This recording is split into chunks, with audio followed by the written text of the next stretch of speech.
y'all keep changing partners to avoid changing yourselves.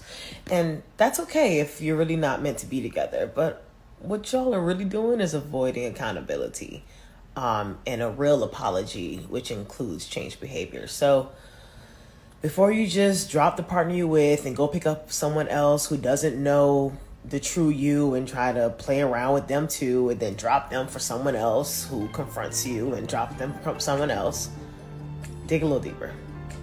Facts. And I know baby girl meant this to be gender neutral, but we all know which gender struggles with accountability. It's statistically unlikely that the average man can bounce from partner to partner, seeing as women initiate 70 to 90% of breakups. Due to scarcity mindset and a severe lack of quality women, men are more likely to problem solve their current relationship. But this lack of self-reflection, uncorrected bad behavior in women is acknowledged by psychologists, therapists, and marriage counselors. And what those licensed professionals have overwhelmingly found is that the modern woman is more likely to just end the relationship than acknowledge and correct her own faults. Women literally get online and tell you themselves about how they sabotage and how it's okay to leave a good man because happiness is more important than duty. The modern woman has killed the nuclear family, gender roles, dating, and chivalry. Now they exist quite literally as the worst women in human history. Hey folks, this is Jeff with This Week with JTT. The video they have seen from the young man and the young lady speaks volumes. It seems like the more that you ladies go to other men to avoid accountability, the more damage you cause yourself. It's like in terms of changing for the better for the one person, you go to yet another person, and instead of like you changing for the better, you compile any problems you're gonna run across with the last person. This seems like we get to like say, let's take an argument and we're setting a rule for the body count. Let's say you start from the first person, your first love, to the 20th person, and you keep avoiding these guys to avoid changing yourself. You end up accumulating a whole lot of trauma, damage, and a ton of bad traits that's only gonna add up. It's gonna get to a point you're gonna reach a toxic level where men don't want to deal with you. They see it's a good time, but not a long time. And ironically enough, as the young man has stated in the end, but this is like the worst generation of women to date.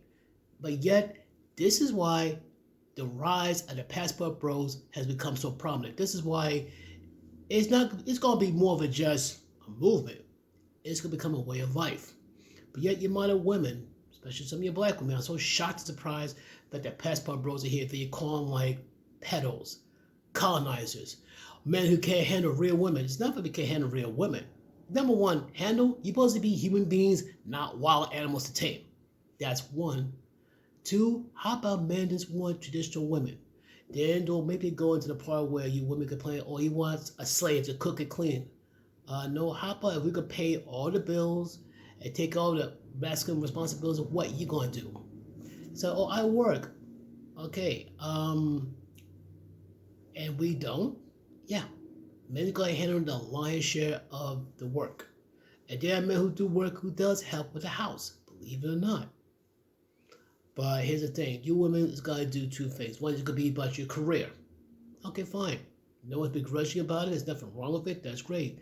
But the more you put your career first and find a relationship second, like you can chase your career all you want. You go from age 18 to 35, but guess what? When you hit your 30s, good luck finding the man you want. These young women are be wife of these young men at an early age. And so, oh, you're missing life. What's wrong with spiritual life together with the man you're with and love and married? What's wrong with that? But I digress.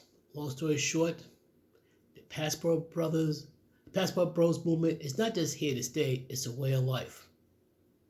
But can I let you know a little secret? Yeah, I don't mean to scare you people. If this country, and I mean the United States, is going to be conquered, it won't be through the threat of nuclear war. It won't be from political upheaval. No. It won't be a shot fired from an enemy on our soil. It won't be because some incompetent politicians are assigning our freedom to another country that don't like us too much. You know how a country will be conquered? From other countries. For us having an easy time dating the other countries' women. for the other countries to make it easier for us to go live, to be with these women. Yes, our country is going to be losing a lot of good, valuable, young, successful men. Yes, those are going to be leaving us a lot of weak, effeminate, useless men. You know what happened is a bunch of weak men running the country were in for some very, very bad times. Don't get me wrong, I'm a passport bro. I'm not hating. I am part of it. But until the quality of women improve, expect the good men to walk away. Women keep yelling at us like, man, you got to step up. How about this? How about you step up? How about you make yourself more attractive where you act more of a wife and less for a career-driven thought? I said what I said. Peace.